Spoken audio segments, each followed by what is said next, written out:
All right, so in the previous tutorial, you took two images at different aperture settings, and the result was the object in the back being blurry when you shot it with the largest aperture versus the smallest aperture.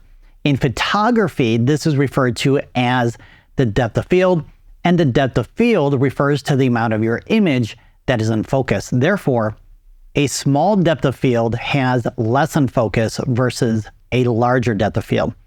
To help you remember this, a small aperture number like f2.8 represents a small depth of field, and a large number like f16 means a large depth of field.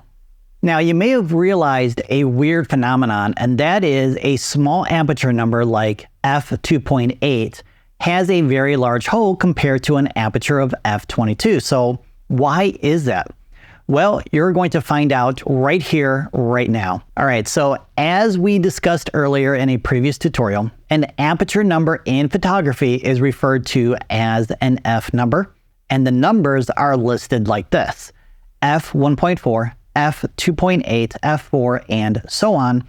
And depending on your camera, it may or may not include a forward slash. I know, if things weren't confusing enough already, someone had to add a letter and a forward slash to our aperture numbers. But there is a reason why, and it will explain why f22 is smaller than f2.8. So the f in the f number stands for focal length. Let's take the focal length of this lens, which is 50, and replace the letter f with 50. So now we have this aperture number, 50 forward slash 2.8. And what is that starting to look like? Yes, math. No worries, math is not a requirement to create awesome photos.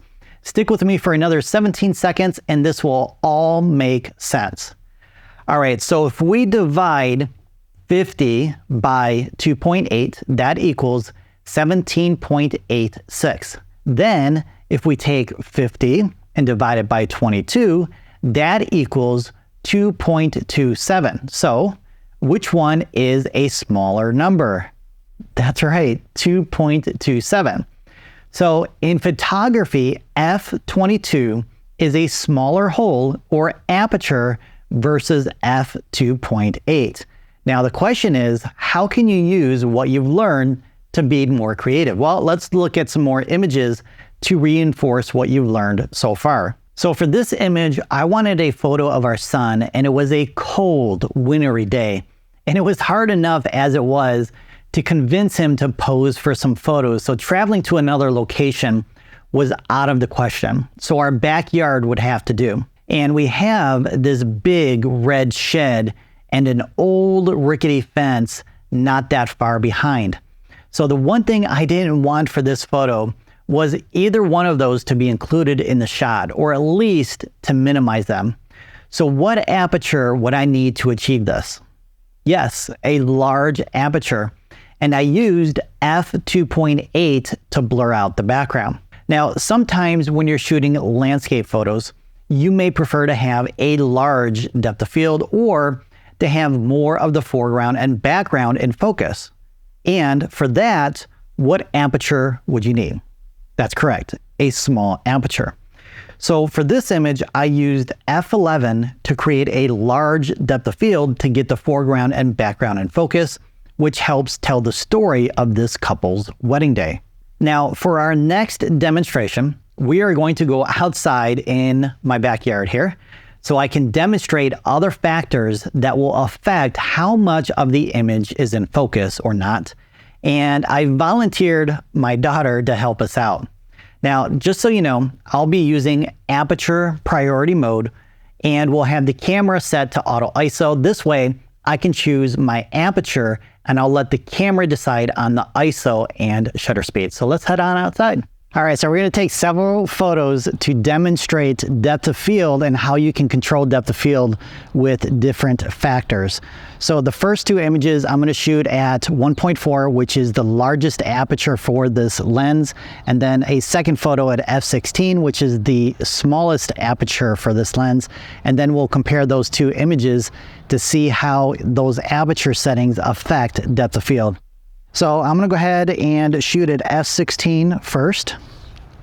And I'm going to have her hold out the flower so I can focus on the flower, which is going to demonstrate the depth of field when I focus on the flower versus her. So I'm going to go ahead and focus on the flower and take the first image.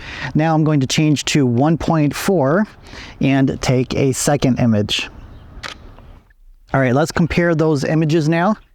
And the first one is going to be the one shot at f/16.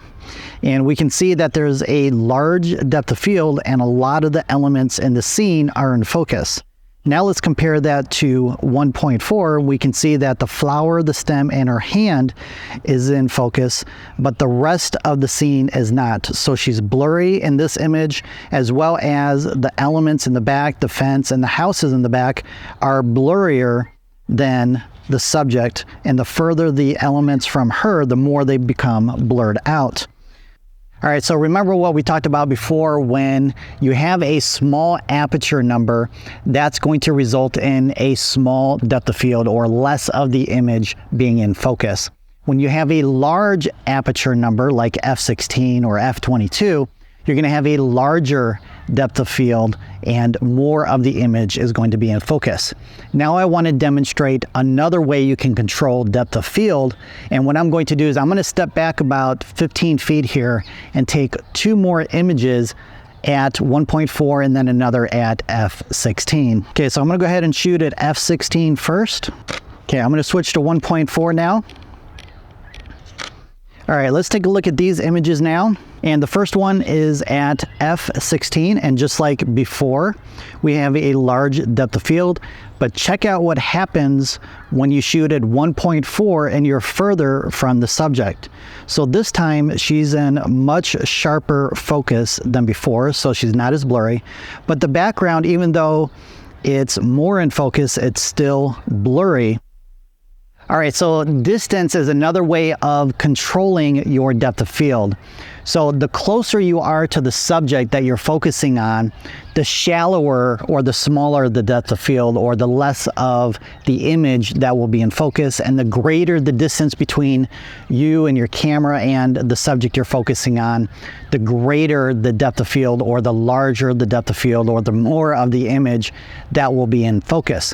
Now, another thing that you can do is if you're photographing somebody and you have a busy background like this and you want to blur out the background, but you're not getting the amount of blur that you want, what you can do is you can move your subject away from the background, and then that will blur out that background even more. So we're both going to move up here about 30 feet or so, and we're going to take another photo. All right, so we're now about 30 to 40 feet further from the position we were before, and I'm going to shoot at 1.4 again. All right, let's take a look at this image and compare it to the last one.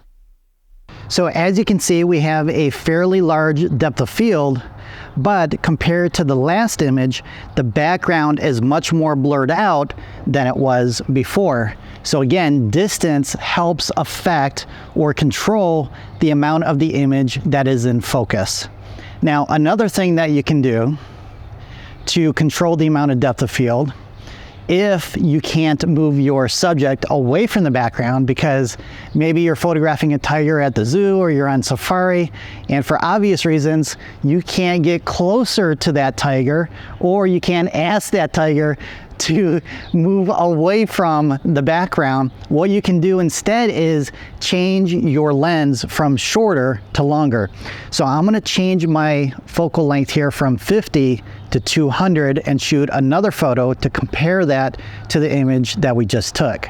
All right, so I have my 70 to 200 lens, and I'm going to shoot at the longest length, which is 200.